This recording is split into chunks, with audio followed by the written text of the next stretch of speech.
ایک بدبخت نے کہا کہ مسلمانوں کو اگر کمزور کرنا ہے تو ان سے 4 چیزیں چھین لی جائیں۔ 4 چیزیں جب مسلمانوں میں موجود ہیں تو یہ کمزور نہیں ہو سکتے۔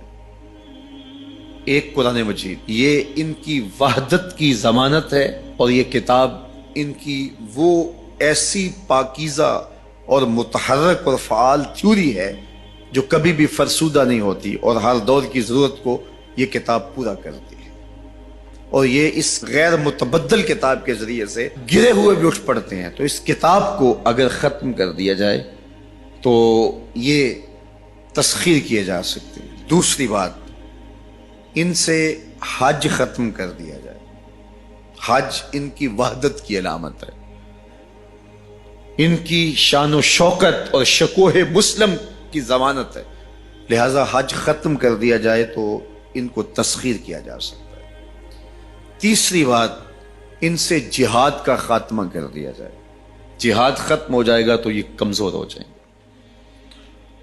چوتھی چیز، ان کے سینے سے عشق رسول چھین لیا جائے، محبت رسول اس کے سینے سے کھینچ لی جائے۔ اگر یہ دولت نہیں رہے گی تو یہ مٹی کے مجسمے ہوں گے اور ان کے اندر کچھ نہیں ہوگا۔ وہ فاقہ کش جو موت سے ڈرتا نہیں ذرا، روح محمد اس کے بدن سے نکال۔ تو کہا یہ 4 چیزیں اگر ان سے چھین لی جائیں تو ان کو تسخیر کرنا آسان ہوگا۔ اب ان میں سے 2 چیزوں پر جب محنت کی گئی تو جہاد کے خاتمے کے لیے مسلمہ پنجاب مرزا قادیانی کو کھڑا کیا گیا، اور اس کا کام یہ تھا کہ مسلمانوں کی ذہن سازی کرے کہ جہاد ختم ہو گیا ہے۔ اور وہ خود لکھتا ہے کہ میں نے جہاد کی ممانعت پر اتنا کچھ لکھا ہے اور اطراف و اکناف میں بھیجا ہے، اگر وہ جمع کرنا ممکن ہو تو 300 الماریاں بھر جائیں۔ اتنا کچھ میں نے جہاد کی ممانعت میں لکھا ہے۔ تو وہ اس ایجنڈے پہ آیا تھا، نادیدہ ہاتھ اس کو لے کر کے آئے تھے، اور وہ ایک شخص نہیں تھا، 3 شخص تھے جن کا انٹرویو کیا گیا۔ سب سے مناسب یہ لگا تو اس کو انہوں نے جو ہے وہ اس کام کے لیے متعین کیا، اور جتنی بھی اس کو مالی ضروریات تھی اور حکومت کی سپورٹ تھی وہ میسر تھی۔ اسی طرح بہاءاللہ کو حج کے ختم کرنے کے لیے وہاں ایران میں کھڑا کیا ہے، اور اس نے جگہ جگہ کعبۃ اللہ کے ماڈل بنائے اور کہا اتنی دور سفر کر کے جاتے ہو، یہیں گھوم لیا کرو، تمہارا ذوق پورا ہو جائے کرے گا۔ اب یہ 2 لوگوں کو نادیدہ ہاتھوں نے ان 2 چیزوں کو ختم کرنے کے لیے، جہاد اور حج کو ختم کرنے کے لیے تیار کیا تھا، اور ان کے اوپر اس زمانے کے اندر انہوں نے کروڑوں روپے لگائے تھے۔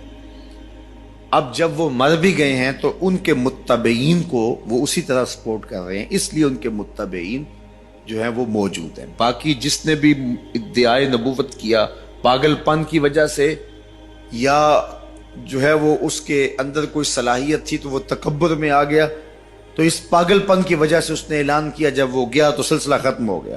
لیکن یہ جو 2 لوگ تھے، ان کو باقاعدہ نادیدہ ہاتھوں نے کاشت کیا تھا اور پھر پانی دیا تھا، اور اب یہ کٹ گیا ہے تو نیچے سے ان کی پنیری کو وہ اب بھی جو ہے وہ پانی دے رہے ہیں اور گوڈی کر رہے ہیں، اور مسلمانوں کے اندر رخنہ اندازی کے لیے انہوں نے ہمیشہ ان کو فعال رکھا ہے اور ان کو ہمیشہ وسائل فراہم کر رہے ہیں۔ اس لیے امت کو ان سے محتاط رہنے کی بہت زیادہ ضرورت ہے، چونکہ یہ نادیدہ ہاتھوں کے مہرے ہیں جو مسلمانوں کو نقصان دینے کے لیے اور ان کے اندر سے ان جذبوں کو ختم کرنے کے لیے جو ہے وہ دن رات کوشاں ہیں، اور مغرب کی جاسوسی اسلامی ممالک سے کر کے جو ہے وہ ان کو فائدہ پہنچاتے ہیں، اور مسلمانوں کے لیے بالخصوص پاکستان کے لیے یہ مرزائی اس قدر خطرناک ہے کہ علامہ اقبال علیہ رحمہ نے اس زمانے میں کہا تھا، ابھی پاکستان بننے جا رہا تھا، آپ نے کہا تھا کہ مرزائی اسلام کے بھی غدار ہیں، پاکستان کے بھی غدار ہیں۔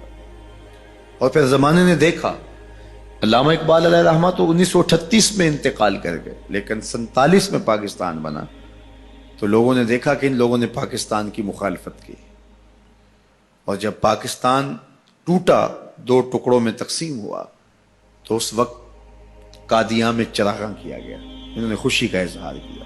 پاکستان ایٹمی طاقت بنا تو وہاں سوگ منایا گیا، اور آج بھی یہ ربوے کے اندر دفن ہوتے ہیں تو امانتاً دفن ہوتے ہیں۔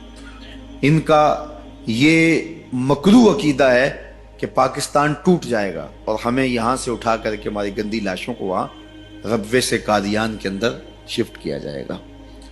یہ پاکستان کی سالمیت پر ہمیشہ خطرہ ہے اور پاکستان کو ہمیشہ نقصان پہنچانے کے درپائے رہتے ہیں، اور ان کی ہمیشہ کوشش ہوتی ہے کہ اس وطن کے اندر امن، طمانینت اور سکون نصیب نہ ہو۔ مسٹر بھٹو نے کہا تھا کہ جو حیثیت امریکہ کے اندر یہودیوں کی ہے وہی حیثیت پاکستان کے اندر مرزائی حاصل کرنا چاہتے ہیں۔ حکومت بھلے کس کی بھی ہو، لیکن یہ پاکستان کے اہم مناصب پر فائز ہو کر کے جو ہے وہ پاکستان کو اپنے کنٹرول اور قابو میں لینا چاہتے ہیں۔ لیکن اللہ بھلا کرے ان لوگوں کا جنہوں نے دن رات کی کاوشوں سے، محنتوں سے آئین کے اندر ان کو غیر مسلم قرار دلوایا۔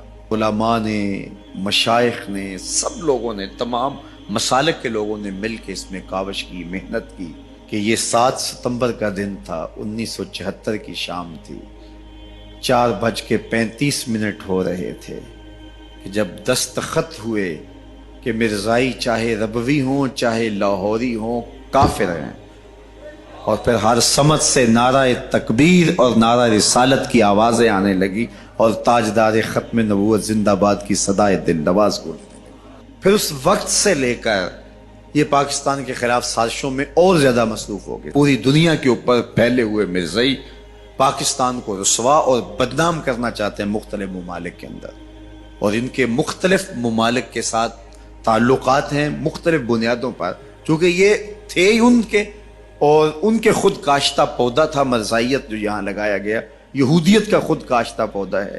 لیکن مرزائی یہ نہیں سمجھتے کہ پاکستان یوں ہی نہیں بنا، یہ کسی حادثے کا نتیجہ نہیں تھا، پاکستان محبوب کی نگاہوں کا نتیجہ، اللہ کے خاص فضل سے یہ پاکستان مارز وجود میں آیا، اس لیے یہ مٹنے کے لیے بنا ہی نہیں تھا، قیامت تک قائم رہنے کے لیے بنا۔